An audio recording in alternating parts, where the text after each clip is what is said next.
जोधपुर राजस्थान की धूप में चमक रहा था। पुरानी हवेलियां हजारों शेड्स ऑफ ब्लू से रंगी हुई। यह कहानियों का शहर था। इसकी दीवारें अतीत के राज फुसफुसा रही थी। इस नीले भूल भुलैया के बीच सुमिता ने अपनी दुनिया बनाई थी। मेरी दुकान एक छोटी सी गली में छुपी हुई।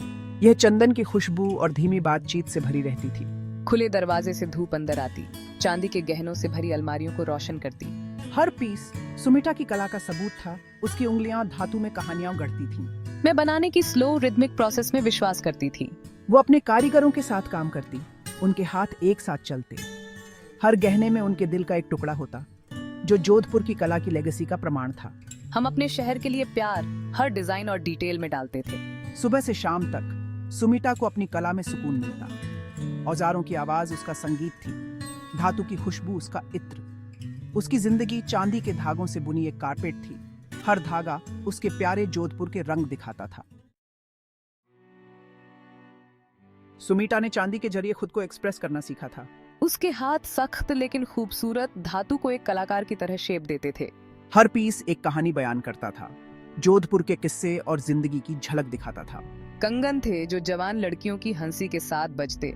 झुमके थे जो चांदनी रातों में राज फुसफुसाते। एक दोपहर एक नौजवान उसकी दुकान में आया। आर्यन, बिखरे बाल और क्यूरियस आंखें, एक फोटोग्राफर जो शहर की सोल से खींचा चला आया था। उसने सुमिता की कला के बारे में सुना था और उसके काम में छुपी कहानियों से मेस्मराइज्ड हो गया था। ये बहुत सुंदर है, आर्यन ने धीरे से कहा। उसकी उंगलियां एक नेकलेस पर घूम रही थीं। यह एक डेलिकेट सी चांदी की चेन थी, छोटे छोटे बारीकी से बने हुए मोरों से सजी हुई। उनके पंख फैले हुए थे। हर पंख को बारीकी से कार्वे किया गया था।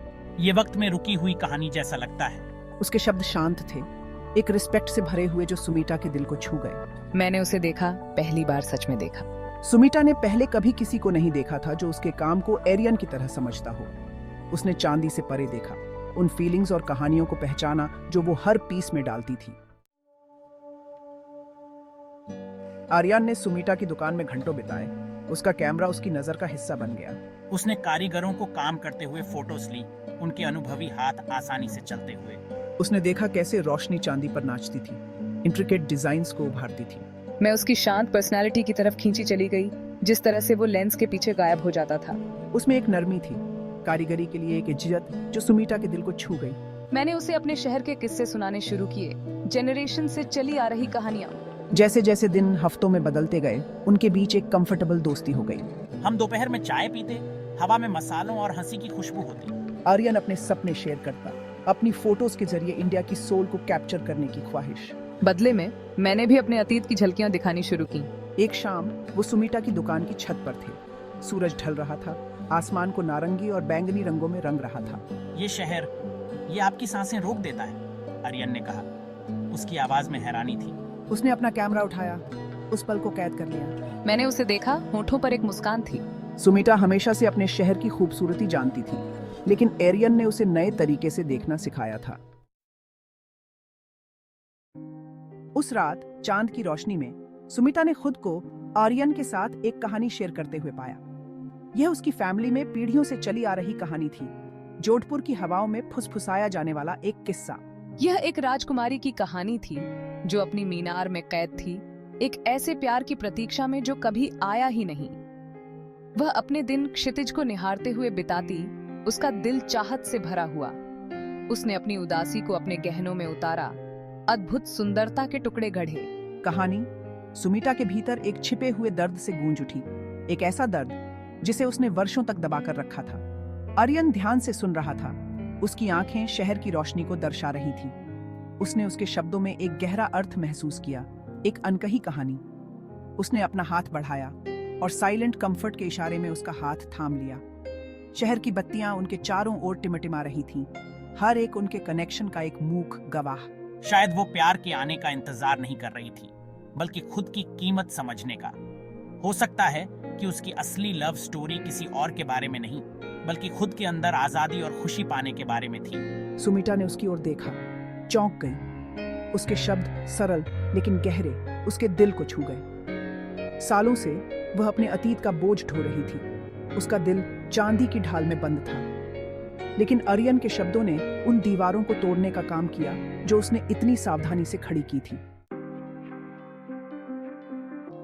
सुमीटा की कहानी की राजकुमारी उसके अपने अतीत का प्रतीक बन गई थी। सालों पहले उसने प्यार किया था और खो दिया था। उस दिल टूटने का दर्द इतना गहरा था कि उसने कसम खाई थी कि वह फिर कभी किसी को अपने करीब नहीं आने देगी। उसने अपनी सारी ऊर्जा अपनी कला में लगा दी थी, सुंदरता के लयबद्ध निर्माण में सांत्वना पाते हुए।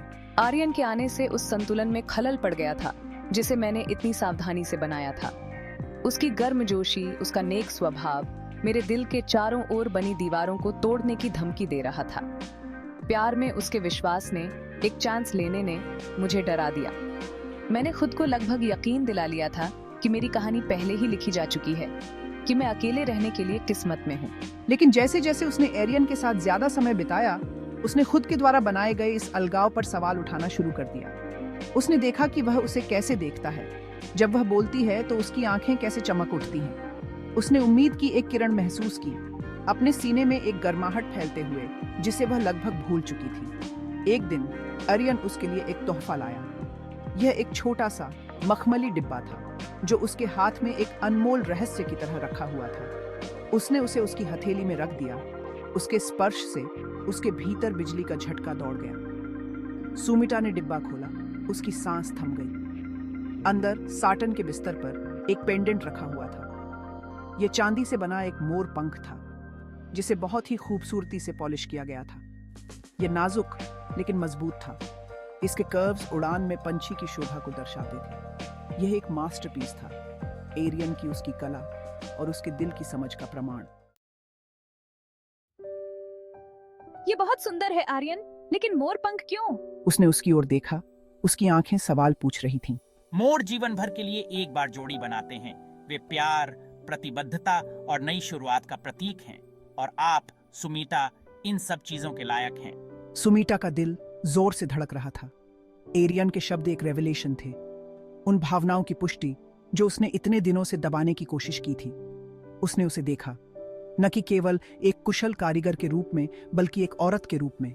और उस पल में उसने महसूस किया कि वह डरी हुई थी, अपने दिल को फिर से खोलने से, प्यार के दर्द का जोखिम उठाने से, इस संभावना से कि एरियन शायद ऐसा महसूस न करे। लेकिन जैसे ही उसने उसकी आंखों में देखा, वह जान गई कि वह अब और नहीं भाग सकती। उसे एक चांस लेना था, खुशी की संभावना को अपनाना था। सुमीटा की उंगलियां थोड़ी कांप रही थीं जब उसने पेंडेंट उठाया।